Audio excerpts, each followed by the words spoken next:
आप अक्सर सोचते होंगे कि बिजली का बिल अदा किए भी 1-2 माह गुजर गए और फिर इस्तेमाल शुदा बिजली क्यों और कैसे महंगी हो गई, और जितनी महंगी हुई उसकी कीमत हमें अगले महीनों के बिलों में क्यों देनी पड़ रही है। जो बिजली इस्तेमाल कर ली उसका बिल भी दे दिया, फिर ये कैसे महंगी हो सकती है। इसे कहते हैं फ्यूल प्राइस एडजस्टमेंट। मगर फ्यूल प्राइस एडजस्टमेंट होती क्या है? आए रोज फ्यूल प्राइस एडजस्टमेंट के नाम पर बिजली की कीमत क्यों बढ़ा दी जाती है? क्या ये काम हुकूमत करती है? फ्यूल प्राइस एडजस्टमेंट की जरूरत क्यों पेश आती है? क्या कभी इस नाम पर बिजली की कीमतों में कमी भी की जा सकती है? हम बिजली इस्तेमाल भी कर चुके, फिर कई माह बाद इसकी कीमत कैसे कम या ज्यादा हो सकती है? फ्यूल प्राइस एडजस्टमेंट का अमल शफाफ होता है या इसमें अवाम को चूना लगाया जाता है? ये और इन जैसे बहुत से सवालों के जवाब जानना हम सब के लिए जरूरी है, क्योंकि मामला है हमारी जेब का। तो करते हैं वीडियो शुरू और सब जान लेते हैं। मामला ये है कि पाकिस्तान में ज्यादातर बिजली तेल से पैदा की जाती है। तेल का रेट ऊपर नीचे होता रहता है, कभी कम तो कभी ज्यादा। होता कुछ यूं है कि national electric power regulatory authority यानी नेपरा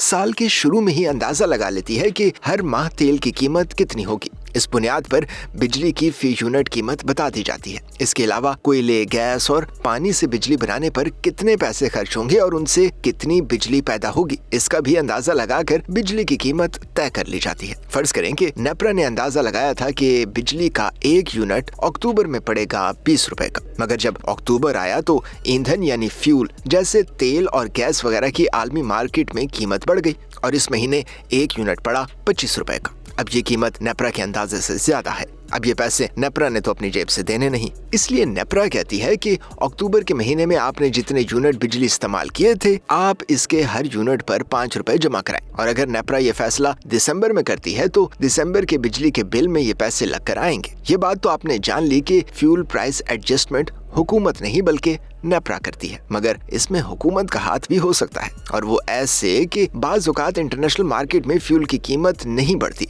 बल्कि डॉलर महंगा हो जाता है, और फिर डॉलर महंगा होने की सजा भी आवाम को ही भुगतनी पड़ती है। और अगर फ्यूल या डॉलर सस्ता हो जाए तो नेपरा अगले महीनों के बिजली के बिल में ये पैसे आपको वापस कर देती है। रही ये बात कि क्या नेपरा फ्यूल प्राइस एडजस्टमेंट में 2 नंबरी तो नहीं करती, इसका जवाब है बिल्कुल भी नहीं। असल में ये सारा प्रोसेस खुली कचहरी में होता है, और वो भी बिल्कुल ट्रांसपेरेंट यानी शफाफ। कोई भी शख्स खुली कचहरी में जाकर ये सब देख सकता है। फ्यूल प्राइस एडजस्टमेंट चार्जेस अगर बढ़ जाएंगे तो सबसे ज्यादा नुकसान होता है TOU मीटर्स वालों को, और वो ऐसे कि इनके मीटर्स का पूरे दिन का रेट और होता है और पीक आवर्स का और। पीक आवर्स का मतलब वो वक्त है जब बिजली का इस्तेमाल सबसे ज्यादा होता है। ये अमूमन शाम 5 से रात 11 बजे तक का वक्त होता है। यूं फ्यूल एडजस्टमेंट चार्जेस बढ़ जाने से TOU मीटर्स वालों को दिन में तारे नजर आ जाते हैं। बिजली का बिल इनके होश उड़ा देता है।